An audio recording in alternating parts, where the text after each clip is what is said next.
Napakarami na po mga motorcycle brands dito sa Pilipinas ngayon. Bukod po kasi doon sa mga nakasanayan na nating mga Japanese brands, ay meron na rin pong mga galing ng China at saka galing ng Europe. At kung gaano karami itong mga motorcycle brands natin ngayon, ay ganun din yata karami ang mga pagpipiliang langis na gagamitin natin dyan pang change oil. At sigurado po ako na may kanya-kanya tayong mga nakasanayang langis na ginagamit sa mga motor natin. Kaya nagawa po ako ng survey doon sa Facebook page natin na mayroong mahigit 370,000 followers. Tinanong ko sila kung ano ba ang nakasanayan na nilang brand ng langis para sa mga motorcycles nila. Kaya ito po ang top 8 doon sa mga kinoment nila. Ang pang number 8 po ay itong Castrol. Ang Castrol po ay isang British company na nag-o-offer ng sari-saring mga lubricant products na ginagamit pang industrial at syempre para doon sa mga sasakyan. Gumagawa po sila ng mga grasa, ATF, gear oil, engine oil at iba pang mga lubricants. 1899 po nung ma-establish itong Castrol, pero noon hindi pa yan ang pangalan nila. Ang tawag pa sa kanila noon ay CC Wakefield. Kasi kinuha po yan doon sa pangalan ng founder nila na nagngangalang Charles Wakefield. Noong una, mga sinusuplayan lang po nila ay yung mga train companies at mga pabrika na gumagamit ng mga makinarya. Late 20th century naman po, noong makapag-develop sila ng lubricant para sa mga sasakyan. At ang pangunahing ingredient na ginagamit nila noon ay castor oil. Kaya mula po dyan sa salitang castor ay nabuo yung pangalang Castrol. At ngayon po ang Castrol ay isa ng multinational oil company na may mahigit 180,000 employees at nag-ooperate sa 55 countries worldwide. Sa number 7 naman po natin ay ang Pertua. Ang Pertua po ay isang very innovative Filipino-owned lubricant company na na-establish dito sa Pilipinas mula pa noong 1988. Lahat po ng produkto nilang lubricants ay makakasigurado kayong high quality at maraming significant economic benefits and advantages. Ang flagship product po nila ay yung Pertua Oil and Metal Treatment na patented dito sa Pilipinas pati na rin sa Amerika. Ang founder naman po nitong Pertua ay si Engineer John A. Simon. Alam nyo ba guys na ayon po sa mybest.com, second most popular choice po ang Pertua sa mga online shops tulad ng Shopee, Lazada at saka TikTok. Tapos yung flagship product naman po nila na Pertua Oil and Metal Treatment, ang number 1 oil treatment or oil additive na available online. Sa number 6 naman po natin ay itong Zik. Ang Zik ay ang number 1 engine oil ng Korea for 27 consecutive years na. Pag-aari po itong Zik ng SK Group. Ito pong SK Group ay isang South Korean multinational manufacturing and services conglomerate.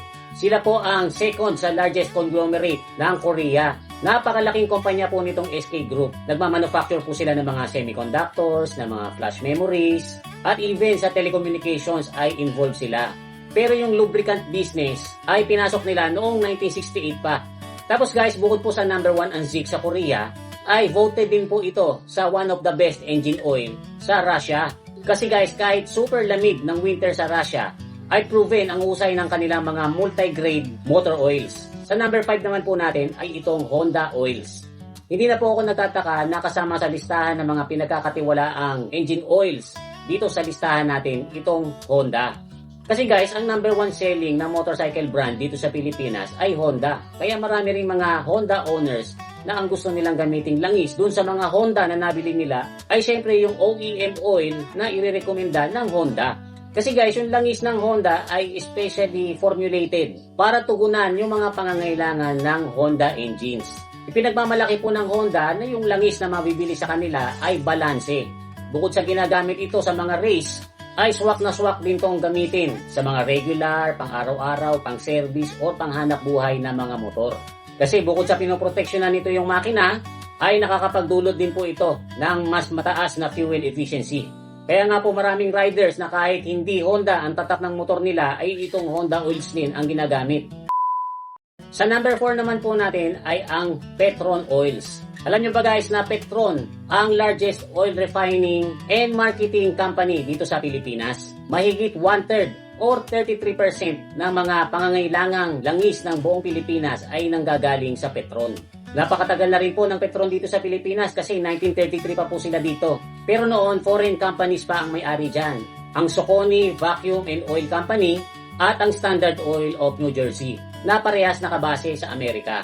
Nung mga panahon po na yon ay ini-import lahat ng produkto nila, pero noong 1955 ay napayagan na po ang Petron na mag-build and operate ng oil refinery dito sa Pilipinas. Ayon po sa Petron, lahat ng kanilang mga motor oils ay especially engineered to provide ultimate engine protection. At kahit anuman po ang sasakyan nyo or motor nyo ay mayroong produkto ang Petron para dyan na magagamit nyo sa kahit ano pa mang driving conditions. Sa number 3 naman po natin ay itong Motul. Ito pong Motul ay isa sa mga pinakamatatandang oil companies sa buong mundo. Kasi guys, 1853 noong ma-establish ang Motul sa France. Kaya sa tagal nila sa lubricant industry ay nakilala na sila worldwide. Very famous ang Motul sa pag-provide ng mga high-performance engine oils na nagagamit hindi lang po sa mga ordinaryong sasakyan kung hindi sa mga pang-race din. At marami po mga motorcycle riders na ito ang ginagamit. Kasi guys, napakabisa ng kanilang advanced synthetic oil technology. Very efficient itong mag-reduce ng friction sa loob ng makina. Kaya naman nagre-result ito sa more power at saka sa more fuel efficiency. Mas swabe ang shifting, lalo na doon sa mga high-revving motorcycles. Sa number 2 naman po natin ay ang Caltex Oils. Ang Caltex ay brand name lang po yan na ginagamit ng Chevron para sa mga bansa dito sa Asia Pacific, pati na rin po sa Southern Africa. Wide range of lubricants po ang ino-offer ng Caltex. At hindi lang po para sa mga sasakyan kasi nagpo-provide din po sila for industrial use. At ayon po sa Caltex, ang mga produkto nilang lubricants ay engineered para mapalabas yung maximum performance ng kahit ano pa mang makina. At the same time, ay nakakapag-provide ito ng superior protection. And best of all, ay affordable ang mga produkto ng Caltex. Ang pinakasikat na produkto nila dito sa Pilipinas ay yung Caltex Delo Gold. Na kahit na alam nating pang diesel, ay napakaraming gumagamit yan kahit sa mga di-gasolina. Ganun din sa mga motorcycle riders. Kasi guys, mura na, mahusay pa. Actually, ginagamit ko rin po yan doon sa scooter ko. Kasi ramdam mo talaga na mas maganda yung andar at saka mas matipid sa gasolina kapag itong Caltex Delo Gold ang gamit. Kaya lang, hindi ko po yan ginagamit dun sa dirt bike ko. Kasi guys, yung mga dirt bike or yung mga pan-tricycle, basta yung mga motorcycle na dekadena, yan po ay mga naka-wet clutch. Although gagana naman po yung wet clutch kahit nalagyan mo ng Delo Gold, ay mas okay na ang gagamitin yung langis para doon sa mga naka-wet clutch ay yung may nakalagay na MA2. Kasi yun po talaga yung nakadesign para sa wet clutch. Pero doon sa mga scooters at mga motorcycles na hindi naka-wet clutch, napakabisa po nitong Caltex Delo Gold. At sa number 1 spot po natin sa pinagkakatiwalaang motor oil dito sa Pilipinas, according doon sa survey na ginawa ko sa Facebook page natin, ay ang mga langis ng Shell. Kilala na po kasi talaga dito sa atin ang Shell. Kasi guys, isa rin po kasi sa mga pinakamatatandang oil companies itong Shell. 1907 pa sila nung ma-establish sa UK. At pagdating po ng 1920s, sila na ang largest oil company sa buong mundo. Kasi guys, sila ang number 1 global oil supplier. At available po ang mga products sila sa mahigit 100 countries around the world. Lahat po kasi ng makina na kailangan langisan ay mayroong produkto ang Shell para dyan. At hindi po tulad ng mga nagsulputang mga synthetic oil sa market ngayon na mga hindi kilala. Sa Shell fully synthetic oil ay makakasigurado kayo na yung langis ay 100% synthetic base na hinaluan ng mga high quality additives. Pero kung medyo tight ang budget mo at hindi mo afford yung mga fully synthetic na gawa ng Shell, ay meron din po sila ng mga mas budget friendly na semi-synthetic or yung synthetic blend. Tapos meron din po sila ng mga regular mineral oils. So guys, yan po yung top 8 na most trusted motor oil dito sa Pilipinas.